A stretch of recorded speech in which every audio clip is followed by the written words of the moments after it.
we finish that? The vintage of the earth and on number 3. Or, yeah. Yes, you start number 3. Start number 3, okay. All right. Just for connection then, we'll just take a look at paragraphs 1 and 2, the headings there. Paragraph 1 had to do with the one who holds the sickle is the symbolic Son of Man, or the rainbow angel. Now, just for connection for any who weren't here last time, the passage is from Revelation 14, verse 17 that we're on.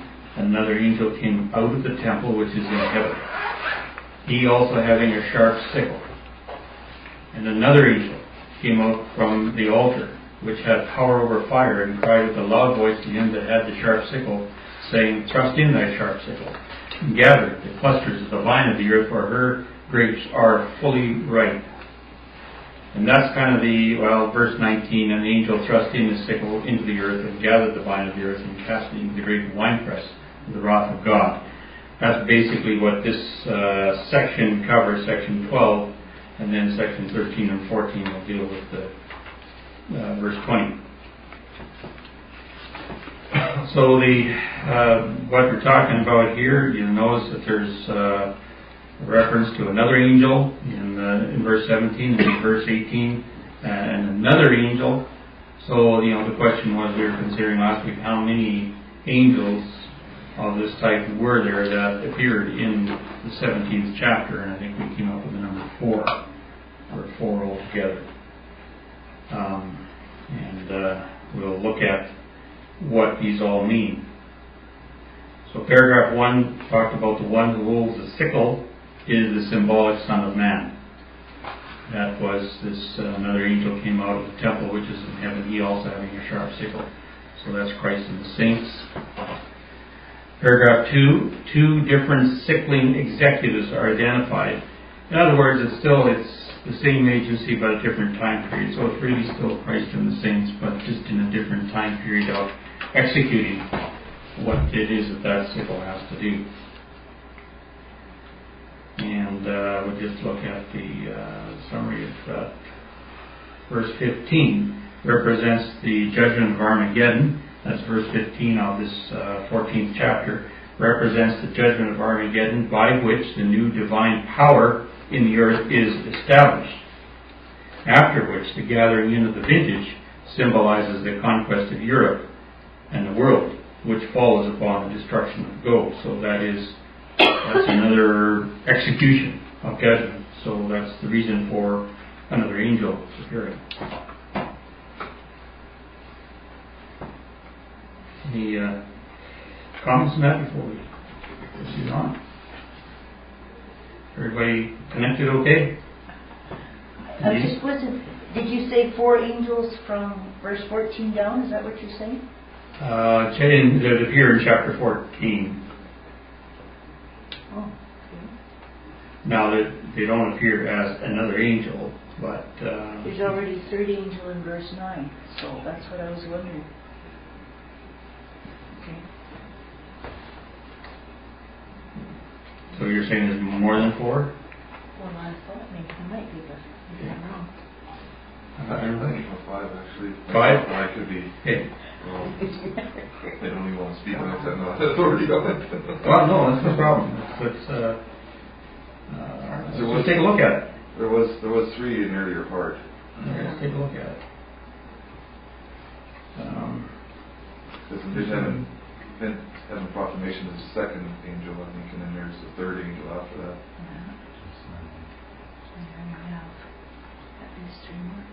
Verse 8, there followed another angel, and the third angel followed them, saying with a loud voice.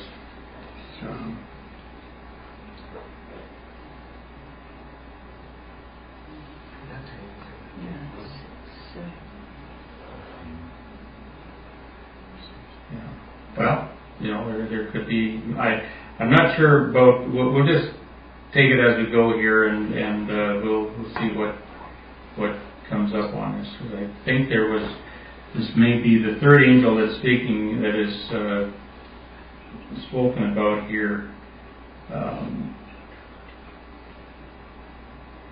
Might have to do with a little different thing here.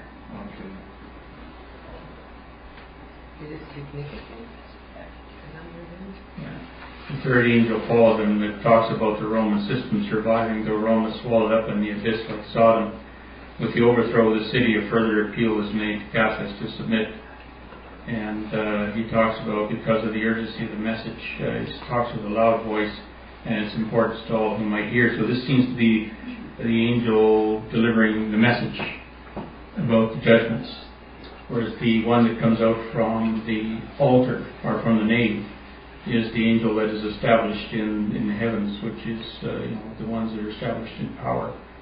So it's a little, I think that this is the context of the angel and another angel it's speaking of, and it starts in verse 15, is what he brought out there. So verse 15, angel is the same as... Well, verse 14, yeah. In verse 14, I looked, and behold, a white cloud, and upon the cloud one sat like unto the Son of Man, having on his head a golden crown, and in his hand a sharp sickle. So that is the establishment of the angel in the heaven, or in the nave. So there may be more angels in the chapter. There's three or four angels in this context. In this context, yeah. Okay. Yeah, because I think you go through the whole chapter, you run up to about 7 angels altogether. Right. Yeah. Okay. And there's angels in every chapter. There's angels delivering the message, and it's different. Yeah. It depicts different phases of the message. But in this particular context, it's the depicting Christ and the saints in this particular area of where they're at, and that's in the position of power after Sinai. Actually, you could almost say there's 5 there, because you get back into what verse? Wait a minute. Yeah. No. Okay, no. I was looking at the next column. That's the same verses. Yeah. But the voice from heaven would be 1. The angel on the cloud would be 2, and the angel coming out of the temple would be 3. And then I think is there one more beyond that or something? Yeah, there's definitely more than that. Yeah. 17 and 18 have that would be 5, in the context. So we'll just keep on going here, and I think he speaks about that in the first paragraph. Another angel came out from the nave. This is the same form of expression as in the 15th verse. The word another in verse 15 implies that the one sitting upon the cloud was an angel.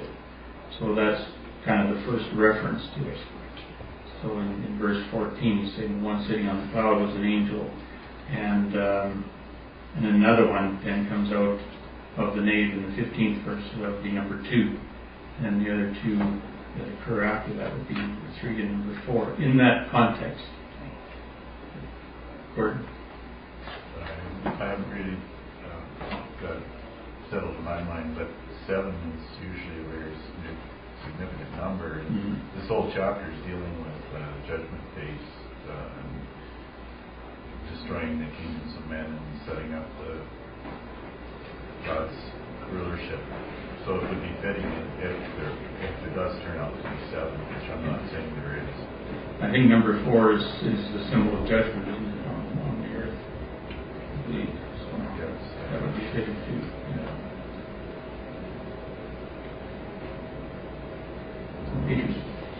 I have always taken that because a cloud of angels come with the Messiah, and then this is just a designation of the different divisions of their work, because there's thousands of them working.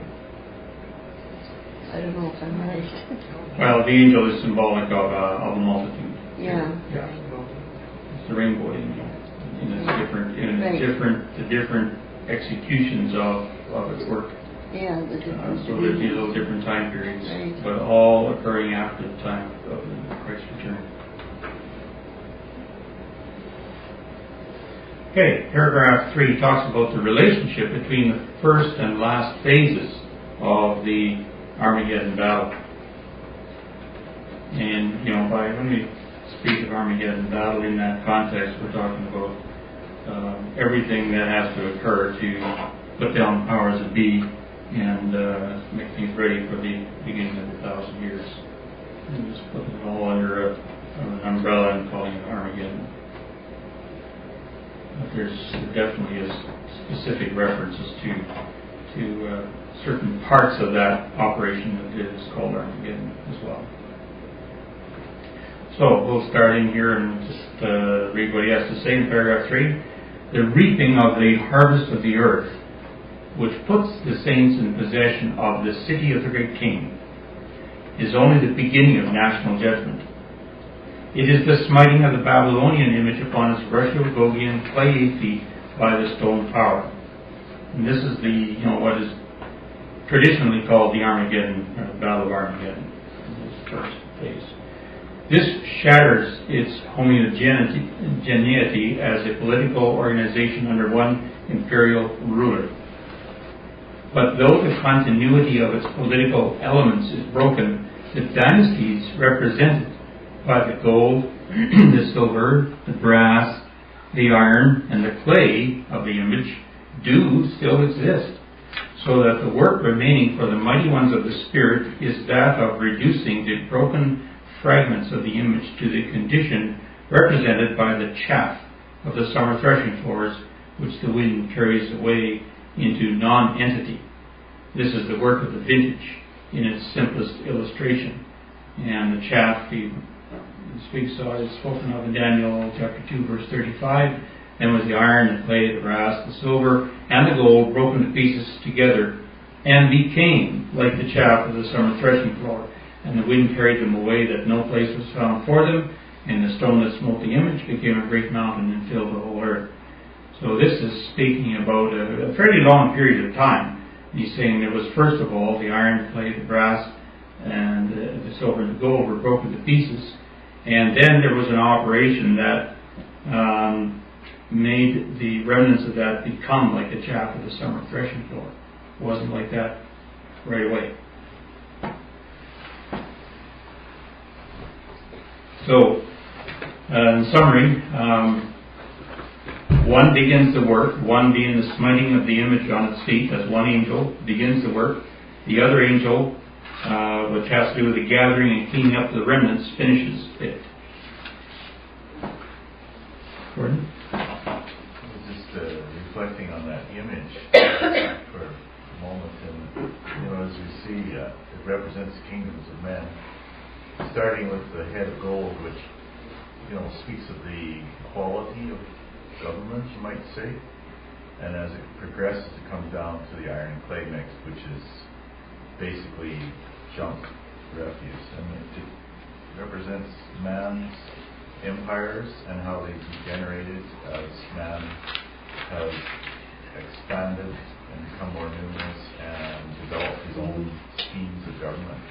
It just shows where it's going. Right. Nothing to dust. You notice it talks about its homogeneity, which is its togetherness. How it's the synchronization of its elements, and that is what's shattered under the first operation there. And then what happens after that there's the kingdoms that had made up its existence still exist. They're not together anymore.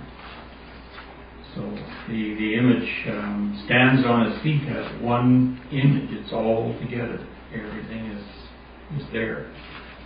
And then when after this judgment on it, it's no longer standing on its feet, because the foundation that was keeping it intact was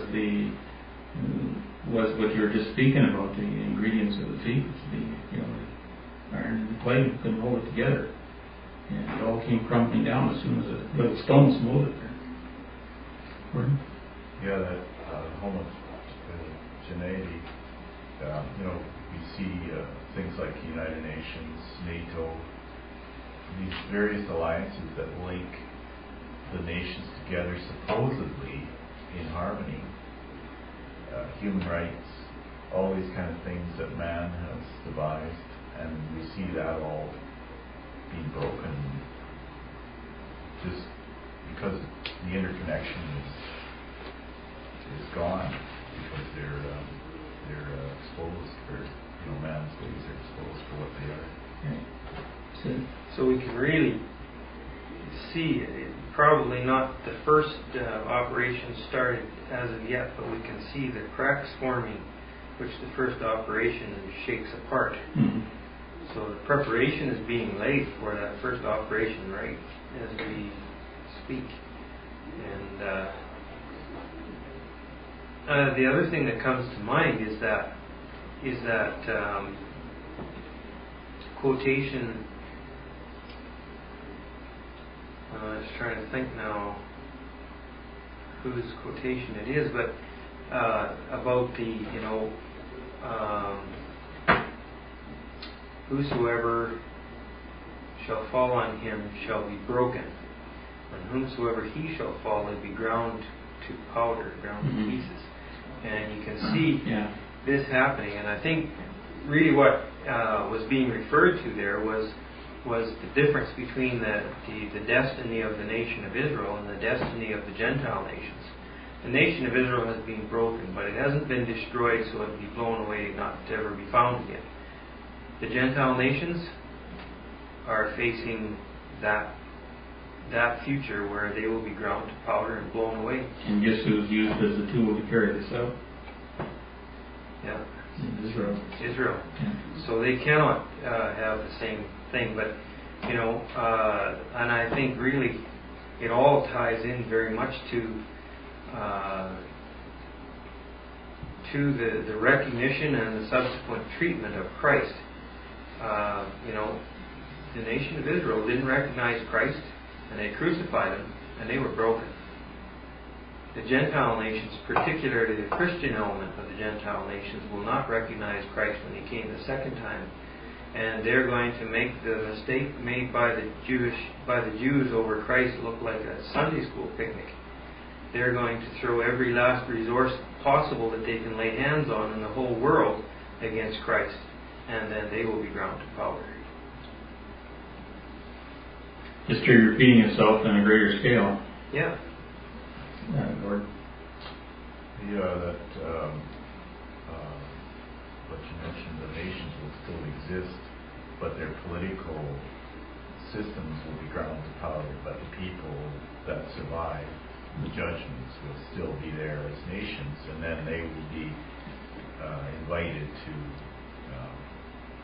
submit to Christ, and goes from there. So, and I think that's probably your two operations really. On a political and economical scale, they're broken up, and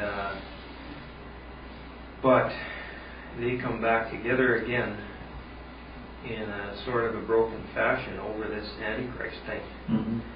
So the first breaking up is a political breaking up.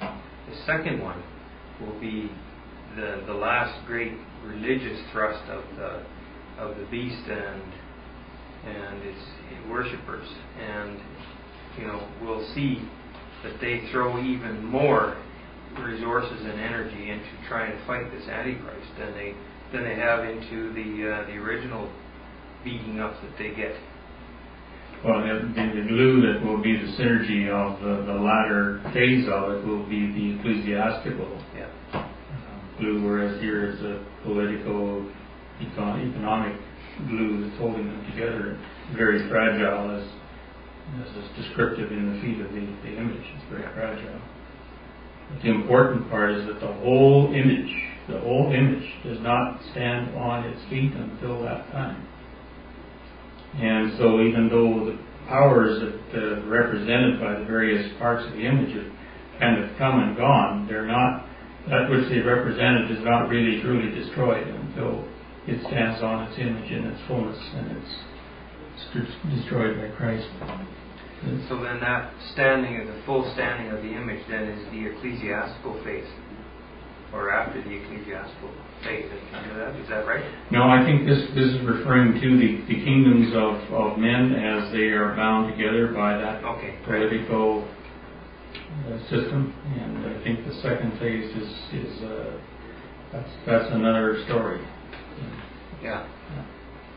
John? What would make that image totally stand then? What would it take? It's not standing yet. Well, it is.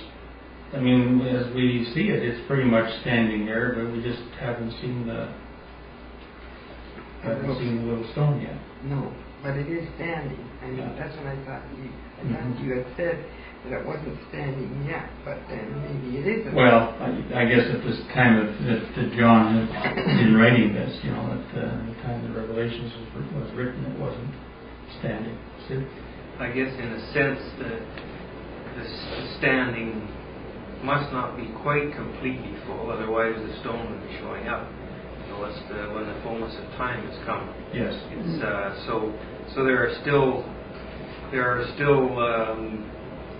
some few things. There's things there that perhaps only God knows that need to be developed yet. For us, from what we can see from prophecy and everything, there really isn't anything more to be fulfilled.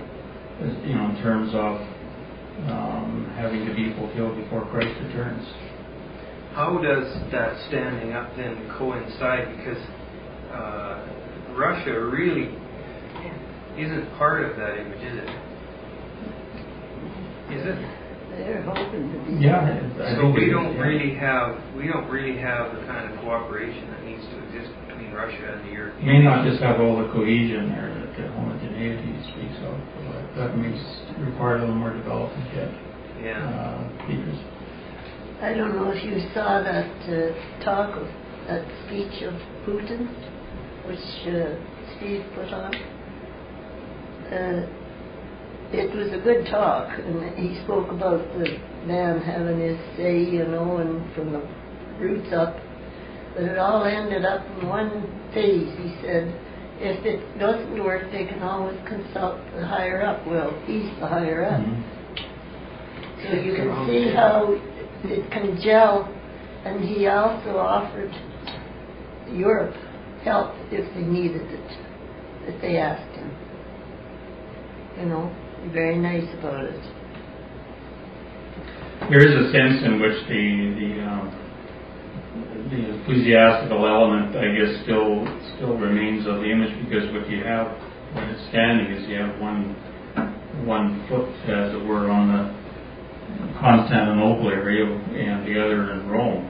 So you kind of have the two legs of it are symbolize the ecclesiastical and the political. So there's a sense in which you're probably right, Sid, that complete destruction won't come until this cleaning up of the remnants. Gordon. There's just this is conjecture to a certain extent, and in the last Worldwide Watch, and Walton refers to the possibility that if Syria does attack Israel, that they'll come back at Syria and defeat them, but meanwhile leave Israel greatly weakened to a point where they may have to deal, and it might end up in a peace agreement, which would be kind of, everybody would be congratulating themselves for having brought it thus far, and it's like, man's done it again, at which point then there's sudden destruction. I don't know, I think he alludes to that. I don't know which one it is. So the war is going between Israel and Syria before the invasion of Russia and Iran. Yeah. It is a war that could be sparked at any time. It will begin the final events that lead to Armageddon. The war will see Israel win, but only just. It will leave Israel mortally wounded. It may even lead to Israel being forced to accept a peace agreement it would not otherwise have done. Russia has already planned the coming invasion of Israel even now. We know that the invasion is planned while Israel is still living in overconfidence or safety. The time is fast approaching when the last prophecies are fulfilled. Is that the slide you're referring to? Yeah. It's a possibility. It seems to make sense, but Yeah. we don't know until it happens. Sid? Another thing that I found interesting, just a little note I heard in the news one day, was that Syrian resistance forces, against Assad, have kind of been disappointed in Turkey for not supporting them in trying to shake Assad out of there. And now Turkey is starting to take steps to help them out in that regard. We know that Turkey is between Russia and Syria Russia is supporting the Assad regime. So there would be an excuse for Russia to come down on Turkey if they started to support resistance against Assad. So there you have another piece in the puzzle coming into place.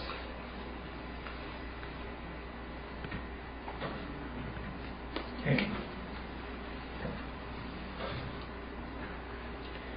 Going on to paragraph 4, which speaks about the slaying of Daniel's fourth beast and destruction of his body are the same two stages. And he talks, we'll just go to this chapter 7 of Daniel here.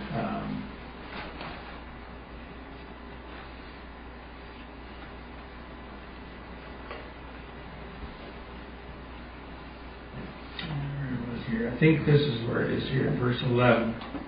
He doesn't give us a verse, he just gives us a chapter. He says, I beheld then because of the voice of the great words which the horn spake. And this is the little horn. I beheld even till the beast was slain, and his body destroyed, and given to the burning flame. This concerning the rest of the beasts, they had a dominion taken away, yet their lives were prolonged for a season and a time. So that's the verses he's referring to here. The harvest and vintage of the earth are still further distinguished in Daniel's vision of the four beasts of the great sea. First, there is the slaying of the fourth beast, a process, the beginning of which is the harvest. Then there is the destroying of his body in the burning flame, and the taking away of the dominion of the other three beasts, which consummates the judgments written and constitutes the vintage of the earth, which the angel, Son of Man, with the sharp sickle is to gather and to tread without the city or outside of the city. So in summary there, the symbolic harvest, A, the symbolic harvest, and B, the symbolic vintage, are two stages of God's latter-day judgments on the nations of the earth executed by Christ and the saints. Daniel chapter 7 depicts the same stages by means of the symbolic A, slaying of the fourth beast, and B, the destruction of his body. So those are two phases, just as the harvest and the vintage are two phases.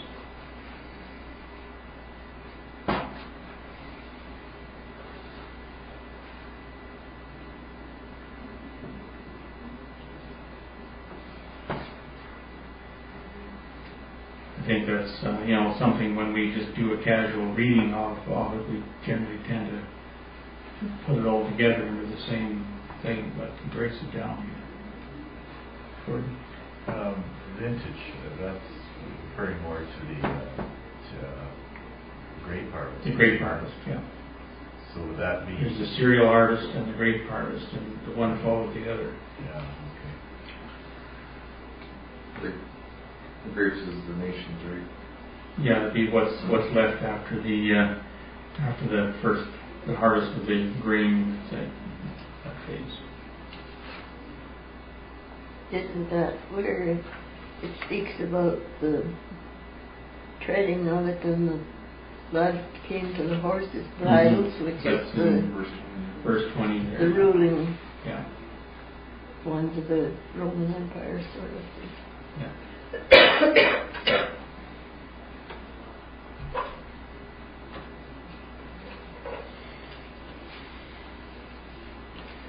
Okay, paragraph 5. Sandwiched between the two phases is the Mid-Heaven Proclamation, which we took a few sessions ago.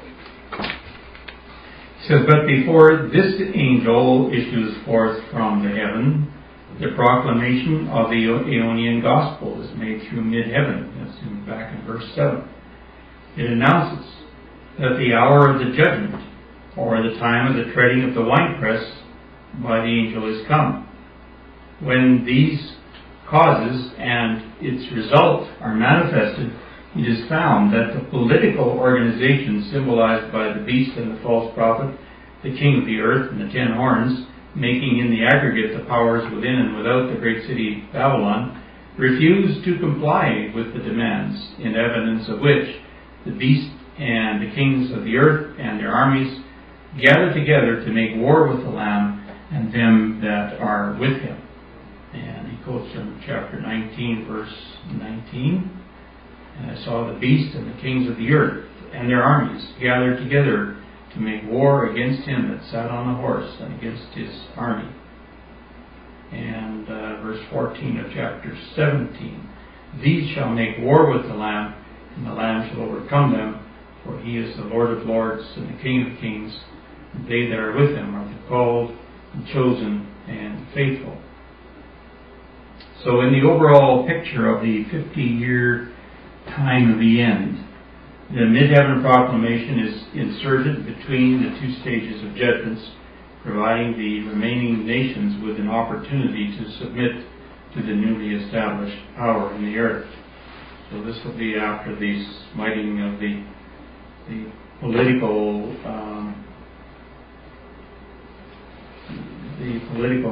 adhesion of the nations on the feet in the first phase of the Armageddon, but before the crushing of them to chaff, be carried away with the wind.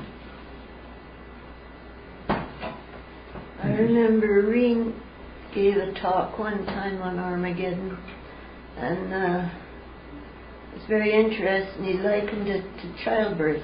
Mm-hmm.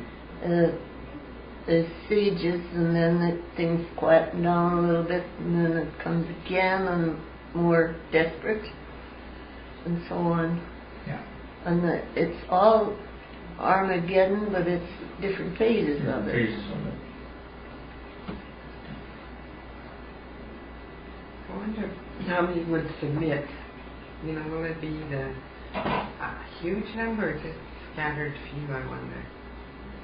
I hope it's a smaller number.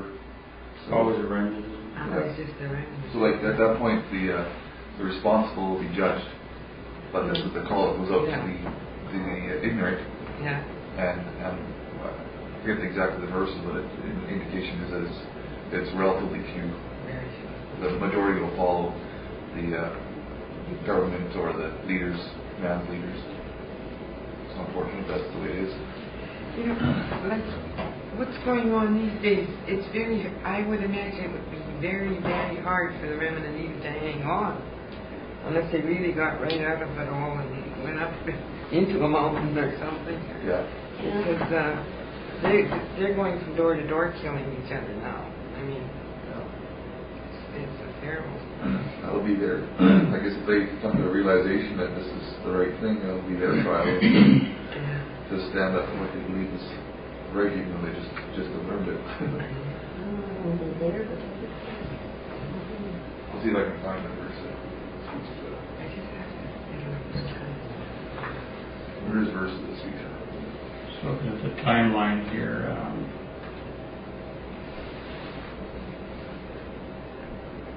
So there's the first, the first 10 years. Christ returns, you have the resurrection on judgment, and at the same time, Gog advances on Turkey and Egypt. And then the next 10 years, you have the Armageddon battle, first phase. All nations gather together against Jerusalem. You have the Armageddon battle. Christ and saints deliver the remnant of refugee Jews of the land of Egypt. There's the worldwide earthquake, and they begin the victory march to Jerusalem through the Jordan Valley. They enter, and they're enthroned, and the remnants of the enemy are pursued back into Assyria, and and they complete the conquering of all lands promised to Abraham. And therein you have the proclamation then of the everlasting gospel. So this is sandwiched between that first development and the last. Now by this time they are enthroned in Jerusalem, so that gets us to that next angel, and another angel comes out from the nave, which means that they are then in the nave of the place of authority, and they've got their base. You will have witnessed this then, you know. Mm-hmm. And that gives the ones that want to come out a chance. Yeah. Eureka temple. And then you have the rest of the grinding of the image to powder. You know, that's what we're talking about here right now. This next one here. So I'll get back to the computer notes here, and I'm not sure it was probably before. Well, it's just a coincidence. I was watching a video even just this morning, and it was of two pastors, one Jewish and one Arab, in the land, natives to the land, and they understand this whole thing about the Jews and Gentiles, I mean, completely. So we can't, God, through the hand of providence, will provide a way for those people to escape if in fact, they're of an open mind to listen to the rest of the gospel, which it would sure seem like those two people, I mean, they were totally just the same as our views on the whole political thing. He said politics are the problem, not the solution. Sid? On that list of events there, number 21, it mentions the stage of the grinding of the image to powder, and the last item on that number 21 says the beast remains, the Roman beast remains. Yeah, these would be the remnants of the lion, the bear, and the leopard, which were, the remnants of the political part of it. But there is still a judgment on the Roman beast after the second Exodus takes place. So it's supposed, anyway. So we were talking about the two stages, the one the breaking and the other the grinding. Mm-hmm. And it seems like even after the grinding, he figures the Roman image remains, the Roman beast remains. So the ecclesiastical stage of this doesn't seem, according to this list, doesn't seem to be included in those first two stages. I think it would be included in the second stage. The second stage takes us, as I see it, takes us from the proclamation to the beginning of the millennium, and would include the grinding of this. We're still talking about the chaff of the harvest, but there has to be the vintage yet. So maybe this Roman beast remains note is talking about the situation at the beginning of step 21. Mm-hmm. Everything's been broken up, but they still have, and 22 is to carry the war to the nations. So that would be the second grinding. Yeah. Okay. And these things are all done by different authors. So may have little different ideas of how maybe Brother Thomas had drawn this out. It might be, it's supposed to be based on his exposition. Gordon? Well, I think it coincides with what we were just saying, that the image represents the political power of man. That's gone. The connections are gone, but the nations remain, and as such, the Roman beast refers to the Catholic system, Mm-hmm. and that will be the hardest to purge out, and most stubborn, and you go down to number 25, you see papal resistance. The real theirs for that connection. I think, anyway, that's my take on it. Because the nations that are left from the first Armageddon battle, they will be there in their separate entities, because the cohesion is broken. But they're not necessarily under the Roman beast. I think they are to be scattered like the chaff and gathered up. But the Roman beast is still there. Still that's it.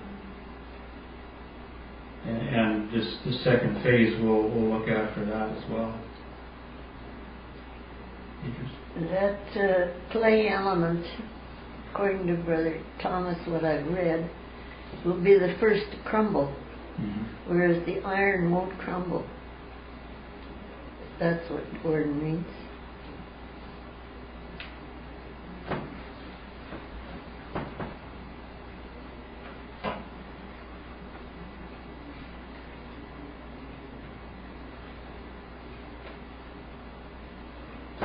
Okay, we'll go on to the next paragraph, and it speaks about yet another phase, the angel of the altar, the avenger of the blood beneath it.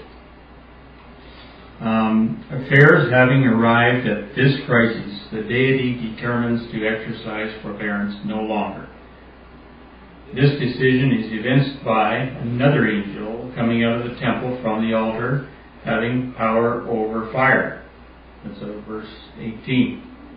Another angel came out from the altar, which had power over fire, and cried with a loud voice to him that had the sharp sickle, saying, Thrust in thy sharp sickle, and gather the clusters of the vine of the earth, for her grapes are fully ripe. The angel is said to come out from the altar. He issues thence as the avenger of those whose blood had been poured out beneath it.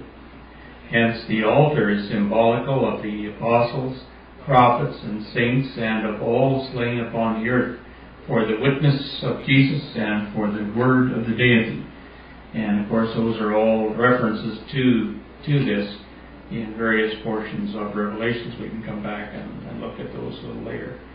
All of these, accepted at the tribunal, are constituents of the avenging minister.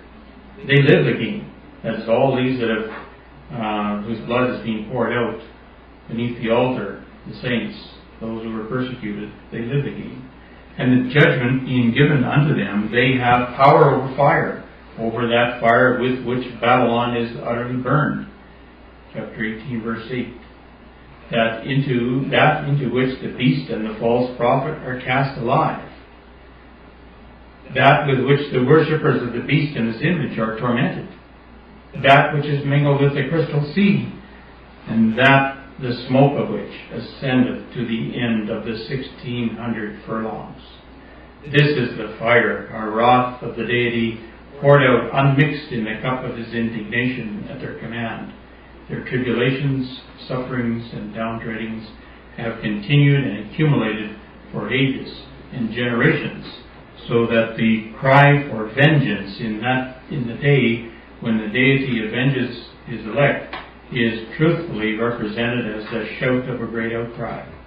The cry of Abel's blood, though faint as that of one man, was loud enough to reach the ear of deity.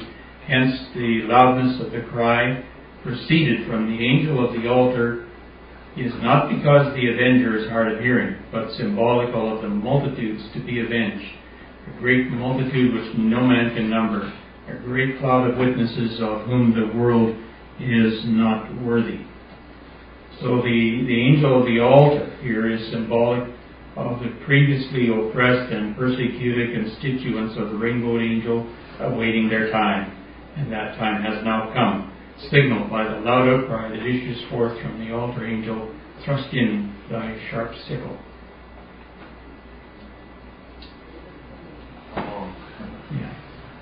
So there will also be another voice, I don't know if you could say it's added to that cry, but that will be showing up. I've heard of different people talking about that, and that is the voice of not of the multitudes the cloud of witnesses, not of those who have been persecuted by the church in centuries past, but by the general population of the earth who have woken up and realized that they've been sold a bill of goods, and their outcry against the system that deceived them.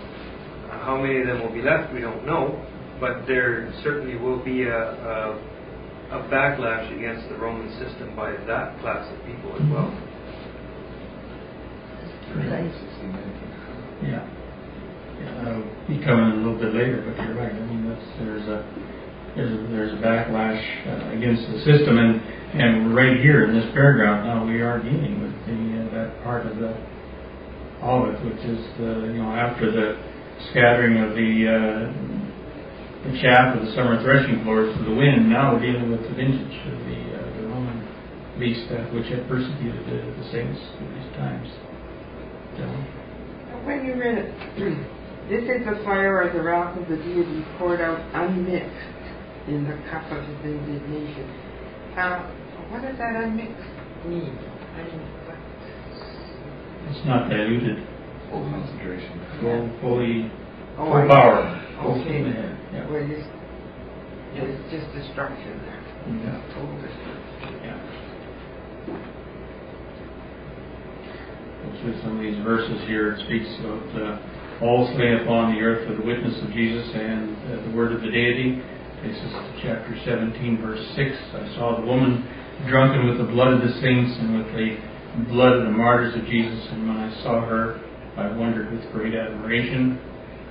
And chapter 18, verse 20, rejoice over her, thou heaven, and ye holy apostles and prophets, for God hath avenged you on her. And again, speaking about the great city. Oh, alas, alas, that great city wherein were made rich all that had ships in the sea, and so on.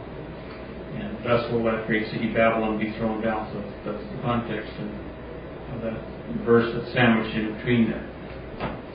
And also verse 24 of that chapter, and in her was found the blood of prophets and of saints and of all that were slain upon the earth. Same context, the Roman beast. And also chapter 6, verse 9 and 10. And when he had opened the fifth seal, I saw under the altar the souls of them that were slain for the word of God and for the testimony which they held. And he cried with a loud voice, saying, How long, O Lord, holy and true, dost thou judge and avenge our blood on them that dwell on the earth? I guess we'll have to hand this up.